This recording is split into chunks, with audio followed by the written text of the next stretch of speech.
Welcome back to the Primitive Camping and Bushcraft Podcast. My name's Chris Spear, and I'm going to be your guide to enjoying the great outdoors.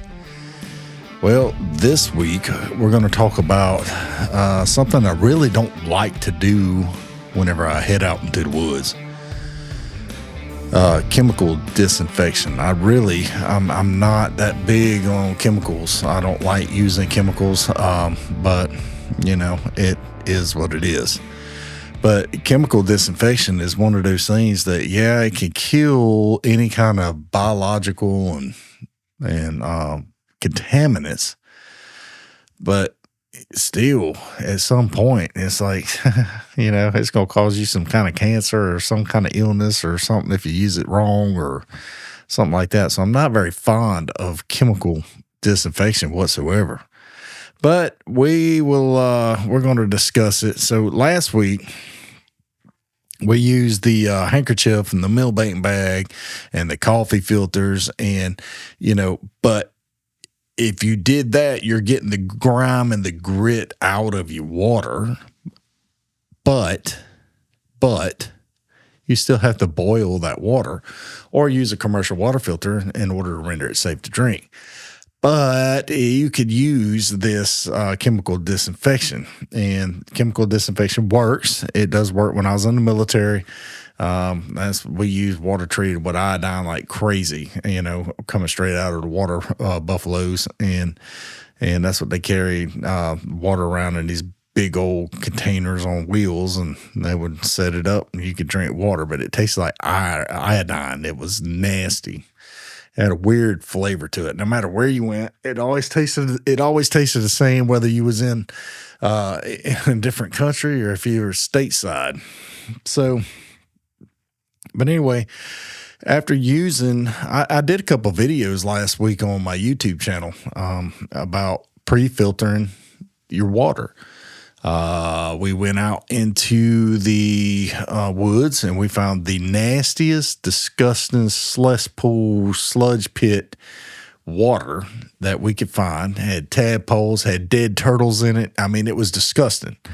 And we figured that that'd be the perfect spot to pre-filter some water and to drink some water from a water filtration system. In my case, it was the Grail. Now, these Grails are amazing. They are amazing tools to filtrate your water whenever you're out into the woods, whenever you're out camping, hiking, backpacking, wherever you are, cross country, if you're in the mountains, it don't matter. If you need a water filtration system, the Grail is the way to go. Now, I had a commenter comment saying that, oh, yeah, it's pretty cool, but it's not the best. And I'm like, buddy, out of all the ones I've tried, the hand pumps, I've tried, you know, the squeeze. I've tried the straws. I've tried various pumps and everything. The Grail beats them all by miles. And I really, I'm not endorsed by them. I'm not a paid whatever, but the Grail does beat all the rest of the water filtration systems by a long shot. And I will continue to fight that battle on that mountain. So, but chemical disinfection, you know, various chemical disinfectants such as chlorine or iodine are on the market today. And potable aqua iodine, which is these right here, if you're watching the video, I have in my hands, I have some pills. Now, these all swear up and down they have no iodine taste or no color, but I'm telling you right now, they taste like iodine. These things, it always leaves the water with a different flavor, and you can always tell when it's been treated. Now, this container will treat up to 25 quarts of water. 25 quarts. That's 6 gallons, a little over 6 gallons in a quart, something like that. So that's not really a lot of water for this container, but still, nonetheless, you know, 6 gallons is still more than what you got if you have none, you know. and the label on this potable aqua with PA plus plus says makes questionable water bacteriologically suitable to drink. Proven effective against Giardia when used as directed for camping, hiking, and travel. So now these little dudes right here is these peels. You could just throw a couple into your water, and try to limit. So there was a study done, and I'm not a big conspiracy theorist, but it was there, and then all of a sudden it was not. I don't know. I was doing research when I was writing the book, and it was there when I did my research, and I usually flagged all my research and everything for each topic. Now, iodine, I had to go through and I had to do all kinds of fact checking and stuff like that, because you don't want to give out false information. So I did my research, and one of the government agencies, I don't know, I don't put a lot of trust, a lot of stock in a government agency anyway, but one of them did a research on iodine, and it stated that pregnant women should not use iodine for prolonged periods. And so I went with it. Now, I put that in the book. And then whenever the book people were reading it and editing it, and they come back, one of their fact checkers there said, "Hey, where do you find this documentation? I need to see it before we can include it in the book." And so I go back to try to find it, and my bookmark, it was gone. It actually said link no longer available or something like that, 404 error or something. And then, it was gone. That information was gone. There was nothing I could find anywhere that stated that it was gone. It was bad for pregnant women to take. So, it got me to dig in some more, and I couldn't find some of the other information or something or whatever. It's been 2 years ago now that I was trying to figure out for this book, and the majority of the stuff was gone, and I was like, whoa, check this out. So I ended up cutting that section out, but still, nonetheless, when you're taking this, according to WebMD, prolonged iodine use might exacerbate thyroid disorders and may also cause upset stomach and sore teeth and gums. But, here's the problem, is that's all the water the military gave us was iodine-infused water. And so sometimes that was the only water we had, and, especially with the Army. That was crazy. So, but anyway, we're going to get into how to actually make your own water drinkable with regular iodine and regular bleach. So it is very effective at neutralizing bacteriological elements in your water, making it safe for you to drink. So iodine kills biological pathogens such as Giardia, bacteria, and viruses as effectively as chlorine bleach, but it carries a greater risk. Iodine should also not be used for prolonged periods or by people who are pregnant or have thyroid problems. With that in mind, research by the CDC, the EPA, the NIH, the WHO, FEMA has proven that iodine is an effective way to disinfect water from biological contaminants. All right, here we go. So, I know I'm going to catch a lot of flack from this. A lot of people's going to comment. A lot of people are going to quit listening and everything like that because I listed those government agencies. But here you go. Here's the deal. A long time ago in the 40s, 50s, 60s, whenever these organizations were doing their research and stuff like that, they actually were reputable reputable organizations before all the wokeness and all this other garbage, today's problems were. So a lot of this research, a lot of this study, a lot of the scientific truths that come from their study was done back in the day when science was science. Nowadays, science is not science. Science is, and I don't want to get off into the rabbit hole. I don't want to get off into the chasing the tortoise. But, science ain't science anymore. But back in the day, all this stuff, when they used chlorine and when they used iodine, stuff like that, they did determine that, hey, this stuff was effective. So still today, that research is still valid.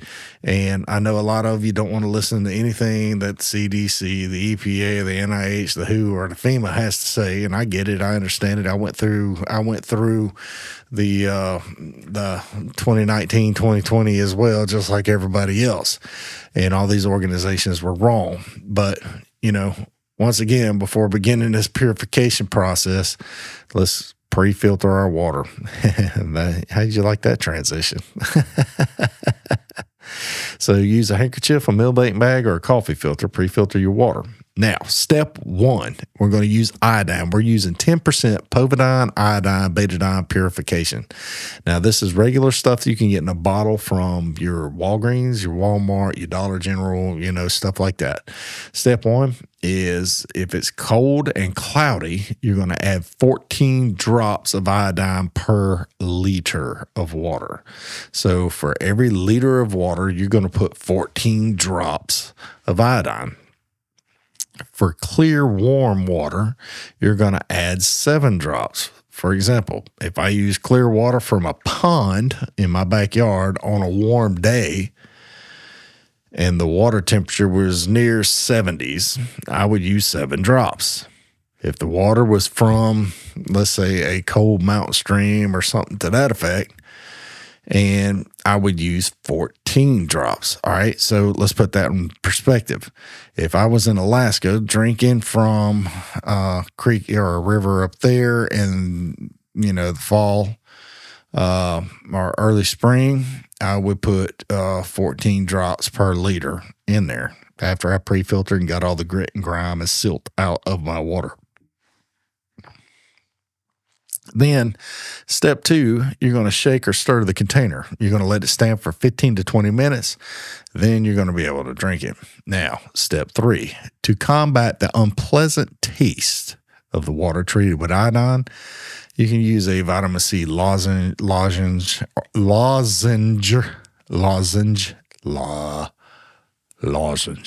Yeah, you can have one of those vitamin C tablets or a drink packet, as mentioned later on in the book. So kind of like the Weiler's drink packets or a coffee packet or something to that effect, anything to change the flavor of the water. All right. So now we talked about the iodine, and what we've done is we've purified a liter of water with 14 drops on a cold day and 7 drops on a hot day. All right, and that was with the betadine, the iodine, betadine, povidone. So now we're going to use regular household bleach. Now we're going to go through, and I'm going to give you all the stuff here. Drinking water can be rendered safe by using unscented household chlorine bleach. This will not work with your concentrated lemon-flavored bleach. It has to be your regular unscented household bleach. Now, bleach can kill most harmful disease-causing viruses and bacteria, but it's not that effective as boiling or destroying the germs such as Cryptosporidium or Giardia. Water contaminated with other chemicals can't be disinfected with bleach. That was actually the reason why this was in here, is because I did a video on this process, and I had people actually ask me questions about the actual Clorox being able to get rid of the chemicals that was in there. Will it neutralize them chemicals? No, it's not going to do that. No offense to them. I mean, people don't know, they don't know. But, it's not going to get rid of your chemicals. The chemicals is chemicals. You're not going to add chemicals to get rid of chemicals. It's not going to happen. You're going to have some kind of filtering process, or you're going to have to boil it all out and distill it, basically. So before you purify with bleach, make sure you just like everything else. Step one, you're going to pre-filter your water. Just use a millmate bag, use a coffee filter, use a K-cup, use something, get the grit and grime and nasty out.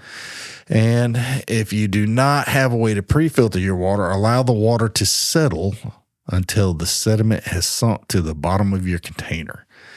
And that can be done, and then scoop it out. How many of you have actually, y'all watch like Naked and Afraid or Alone or something to that effect, and you watch these people do the gypsy whales and stuff, coyote whales, and they actually let the sediment, they'll dig these wells and they'll let it sit. All the sediment will drop, and then you can just drink it straight out of that hole. My friend Dave, he sent me a Bible verse the other day. I believe it was Genesis. It was in Genesis, or Exodus. I don't recall. When one of those, and where they had dug holes on the side of the Nile River to try to be able to drink the water. Same process of filtering the water. They were trying to do the same thing through one of the plagues. And, that was pretty cool to see. I have to I'll leave the comments in here for that, in the show notes. So, use unscented household liquid chlorine bleach. That is it'll have a 5 to 9% sodium hypochlorite concentration. Do not use scented or do not use concentrated bleach on this method. It's not going to work. These concentrations are most common in the United States and may differ when you're in another country. So right here, we're on page 121 of the book. If you have the book and you're following along.